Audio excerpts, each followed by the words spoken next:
ಬನ್ನಿ ಸ್ನೇಹಿತರೆ, ಇವತ್ತು ನಾವು ಪನ್ನೀರ್ ಮಸಾಲ ಮಾಡೋದನ್ನ ನೋಡ್ಕೊಂಬರೋಣ. ಡ್ರೈ ಮಸಾಲ ಇವತ್ತು ಮಾಡೋದನ್ನ ಹೇಗೆ ಅಂತ ನೋಡೋಣ. ಮೊದಲನೇದಾಗಿ ಸ್ವಲ್ಪ ಪನ್ನೀರನ್ನ ತೊಗೊಂಡಿದ್ದೀನಿ ನಾನು. 2 ಪನ್ನೀರನ್ನ ಕಟ್ ಮಾಡಿಕೊಂಡು ಸಣ್ಣ ಸಣ್ಣ ಪೀಸಾಗಿ ಇಟ್ಕೊಂಡಿದ್ದೀನಿ. ಇವಾಗ ಅದಕ್ಕೆ ಮೊಸರು ಹಾಕ್ಕೊತಾ ಇದ್ದೀನಿ. ಸ್ವಲ್ಪ ಮೊಸರು ಹಾಕ್ಕೊಂಡು ಅದಕ್ಕೆ ಮೆಣಸಿನ ಪುಡಿ ಸ್ವಲ್ಪ ಹಾಕ್ಕೊತಾ ಇದ್ದೀನಿ. ಮೆಣಸಿನ ಪುಡಿ ಜೊತೆಗೆ ಉಪ್ಪು ಸ್ವಲ್ಪ ಹಾಕ್ಕೊತಾ ಇದ್ದೀನಿ. ಇದನ್ನು ಫುಲ್ಲು ಮಿಕ್ಸ್ ಮಾಡಿ ಇಟ್ಕೊತಾ ಇದ್ದೀನಿ. ಏಕೆಂದರೆ ಇದು ಪನ್ನೀರು ಸಾಫ್ಟಾಗಿ ಬರುತ್ತೆ. ಈ ಥರ ಮಿಕ್ಸ್ ಮಾಡಿ ಇಟ್ಕೊಳ್ಳೋದ್ರಿಂದ ತಿನ್ನೋದಕ್ಕೂ ಸ್ಮೂತಾಗಿರುತ್ತೆ, ಅಂದರೆ ಸಾಫ್ಟಾಗಿರುತ್ತೆ.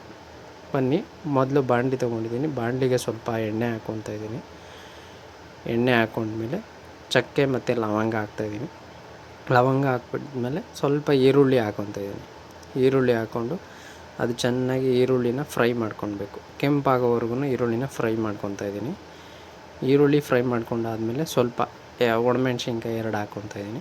ಒಣಮೆಣ್ಸಿನ್ಕಾಯಿ ಕೂಡ ಸ್ವಲ್ಪ ಫ್ರೈ ಮಾಡ್ಕೊಳ್ಳಿ. ಅದಾದಮೇಲೆ ಶುಂಠಿ ಬೆಳ್ಳುಳ್ಳಿ ಪೇಸ್ಟ್ ಮಾಡ್ಕೊಂಡಿದ್ದೆ, ಮನೆಯಲ್ಲೇ ಜಜ್ಕೊಂಡಿದ್ದೆ, ಅದನ್ನು ಹಾಕ್ಕೊಂಡು ಚೆನ್ನಾಗಿ ಮಿಕ್ಸ್ ಮಾಡ್ತಾಯಿದ್ದೀನಿ. ಇದೆಲ್ಲ ಫುಲ್ಲು ಸ್ವಲ್ಪ ಕೆಂಪುಗೆ ಇದಾದಮೇಲೆ ಟೊಮೊಟೊ ಹಾಕ್ಕೊತಾ ಇದ್ದೀನಿ. ಟೊಮೊಟೊ ಹಾಕ್ಕೊಂಡು ಚೆನ್ನಾಗಿ ಮಿಕ್ಸ್ ಮಾಡಬೇಕು, ಅಂದರೆ ಕರಿಬೇಕು. ಅದು ಸ್ವಲ್ಪ ಟೊಮೊಟೊದೆಲ್ಲ ಇದೆಲ್ಲ ಹೋಗೋ ಥರ ಇದು ಮಾಡ್ಕೋಬೇಕು. ನೆಕ್ಸ್ಟು ಸ್ವಲ್ಪ ಖಾರದ ಪುಡಿ, ಸ್ವಲ್ಪ ಧನಿಯಾ ಪುಡಿ ಹಾಕ್ಕೊಂಡು ಅದನ್ನು ಚೆನ್ನಾಗಿ ಮಿಕ್ಸ್ ಮಾಡಬೇಕು. ಅದೆಲ್ಲ ಸ್ವಲ್ಪ ಮಿಕ್ಸ್ ಮಾಡಿದ್ಮೇಲೆ ನೋಡಿ ಈ ಥರ ಆಗುತ್ತೆ. ಅದಕ್ಕೊಂದು ಸ್ವಲ್ಪ ನೀರು ಹಾಕ್ಕೊಳ್ಳಿ, ಜಾಸ್ತಿ ಹಾಕಬೇಡಿ.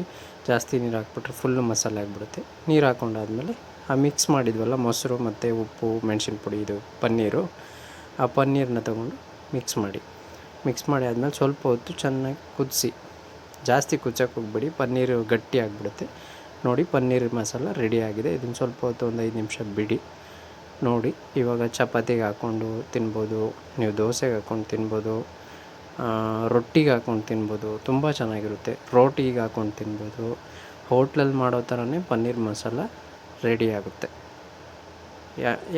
ತುಂಬ ಈಸಿ ಮಾಡೋದು, ಆರಾಮಾಗಿ ಮನೆಯಲ್ಲೇ ಮಾಡ್ಕೋಬೋದು. ಮಕ್ಕಳು ಕೊಡಿ. ನಮ್ಮ ಚಾನಲ್ ಸಬ್ಸ್ಕ್ರೈಬ್ ಮಾಡಿಲ್ಲ ಅಂದರೆ ಸಬ್ಸ್ಕ್ರೈಬ್